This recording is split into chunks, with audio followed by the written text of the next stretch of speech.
This is the Bahamas Tonight, the Northern Edition. Good evening. I'm Sabrina Brown. Thank you for joining us. Topping the news tonight, the Department of Immigration increasing its complement of officers here on Grand Bahama. 12 young Bahamians are now a part of that important government agency. A graduation ceremony held this morning at the Gerald Bartlett Complex here in Freeport. Members of the 2016 A Squad, accompanied by the Royal Bahamas Police Force Band, reporting for their first act of duty during their passing out ceremony. The Minister of Foreign Affairs and Immigration, the Honorable Fred Mitchell, conducting an inspection of the parade. Minister Mitchell, delivering the keynote address, reminded the graduates of their role as immigration officers. As immigration officers, I describe your role and my role as immigration minister as a quasi-judicial role. In other words, you are like a judge. And when someone appears before you and asks for leave to enter the Bahamas or for a work permit, you are making a decision according to law. Not a whim, not a fancy, not on prejudice, but according to law. You recited it here when you gave the recital of the Constitution. The minister also telling the new officers that they will be held to a high standard and that they now have dual roles. You are one at the same time ambassadors for our country and enforcers of the law. So it requires you to be strict but cordial. Strict but cordial. Respectful of everyone. Because someone is poor, because someone is in your custody, because someone doesn't speak English, because someone's skin is dark, does not permit you to abuse those individuals. He charged them to make integrity their watchword. Many people will come and offer you this gift and that gift, and I can do this for you and I can do that for you, but never confuse the fact that they are not thinking of you. It's a uniform, and they'll get you to do anything for their nefarious ends. And when you get in trouble, bush crack. And you're on your own. Minister Mitchell also announcing that he is currently agitating for another group of recruits within the coming months. What this does is it gives young people a sense that this country belongs to them. Commits them to this country. I'm actually talking, I told the director, colleagues, I'm actually talking about 300 recruits. That's the figure I'm talking about. Of course, it all depends on what the Exchequer says about funding and the ability of the public service to absorb it and our ability to train. The award of excellence went to Lachey Charles. Therese Burrows got the Director's Award, and the Instructor's Award went to Keatron Meadows. Sabrina Brown, ZNS Network News.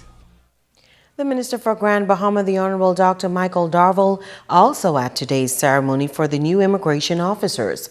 Minister Darville noting that the young people have been well prepared to serve our country. It is my understanding throughout the training program, these 12 trainees have learned much about our Constitution, the Immigration Act, the Code of Conduct of the Immigration Department, and yes, the importance of immigration officers to the safety and security of our borders. They have also went through extensive drills and acquired the discipline needed to execute their duties. He admonished the new officers to serve with excellence. I admonish you to strive for academic excellence, because the way of the world now is that the old way is passing away, and an immigration officer is expected to embrace new technologies. It is important to remember that this day is only the beginning of your career, and you must work hard in order to excel and to serve your country to the best of your ability.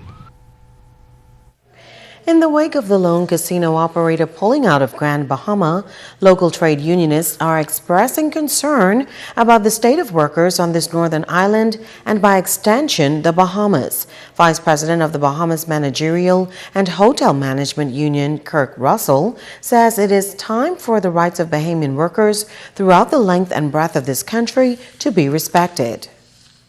Look at what is happening in Sandals. When we look at what is happening at the One Ocean Club yesterday with the 60 workers, when we look at what is happening at the Grand Bahama shipyard and all the concerns with workers in this country, you know, we are in a sad state when we are unable to formally and properly dispose of matters within the confines of the employers. We can't dispose of them in the courts. So, and then we have leaders in the country saying that workers ought not take to the streets in demonstration. Then where do workers go to find a cure for their problems? Where do workers go to find solution? Meanwhile, Vice President of the Bahamas Immigration and Customs Union, Deron Brooks, says enough is enough. Grand Bahama cannot afford any more workers to join the unemployment line. Almost every time there's a closure of some business in the Bahamas, more often than not, it's the Bahamian worker who is disenfranchised or taken advantage of. If you look at the Grand Union that used to be the Winn-Dixie, they were going through something similar. Before that, it was the Pantry Pride property. It was the Princess Hotel property.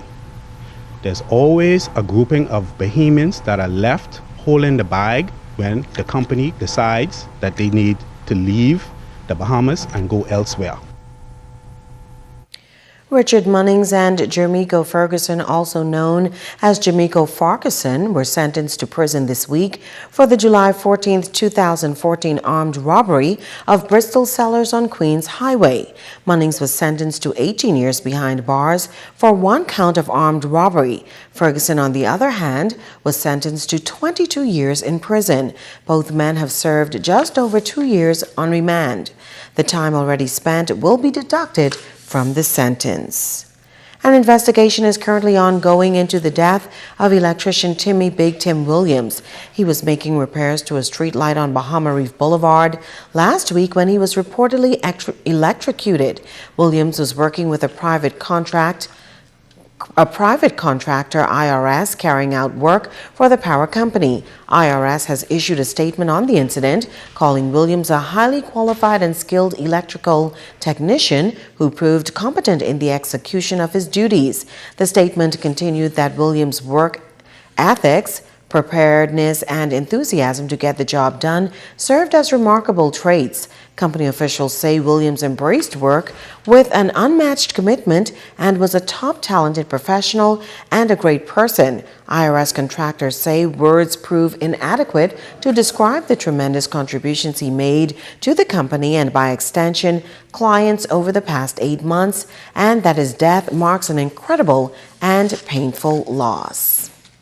Now to the health beat. Another group of Bahamians receiving the gift of sight thanks to a cataract treatment program here on Grand Bahama. Megan Shepard has the story. Dr. Duranda Ash of the Ash Eye Institute hosting another round of eye clinics on Grand Bahama, along with Dr. Jeff Rothgard of the United States. This is the 4th clinic held, and patients have experienced great success following the surgery. Dr. Jeff says that having cataracts can often lead to many other issues in life, but having the quick and painless surgery offers a number of benefits. When people are apprised at the fact that the surgery is painless, takes only minutes to do, and their vision is restored and the cataracts don't come back, there's hardly a reasonable person that wouldn't say, why not? Why don't I have this fixed? And as Dr. Ash and I have seen, that so many patients are completely amazed at how good their vision can be after cataract surgery, because the cataract came on so gradually that they didn't realize that they were losing so much of their vision. Colors are brighter. They can see the TV across the room. They can see outside their door and down the block. So there's hardly a reason not to do cataract surgery. Patients travel from New Providence and New Luther to be a part of the clinic. They say they saw Dr. Ash's programs on ZNS TV and wanted to take advantage of the clinic after noticing that their eyesights were deteriorating. First time I saw Dr. I was listening to Darryl Miller Live. I saw that on that, I think probably sometime last year.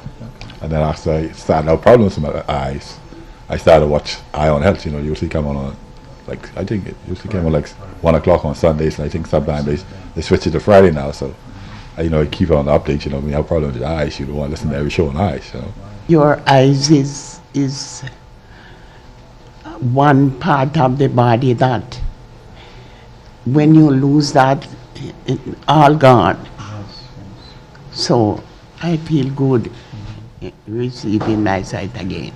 They said that the cataract was growing very large and I have to get it out. So when I heard about Dr. Harsh through Sister Scott, I went to her and then she tested the eyes and said the cataract was very big and I couldn't see it. I couldn't see to read no fine print, things like that, and everything just blurry.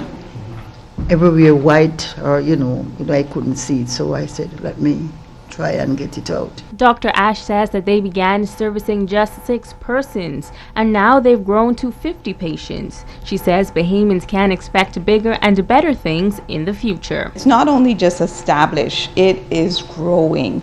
My goal and what I'm hearing from the Spirit is we'll be doing at least 100. We will continue this incredible surgical cataract clinic, but there are more programs coming to prevent blindness. Megan Shepard, ZNS Network News.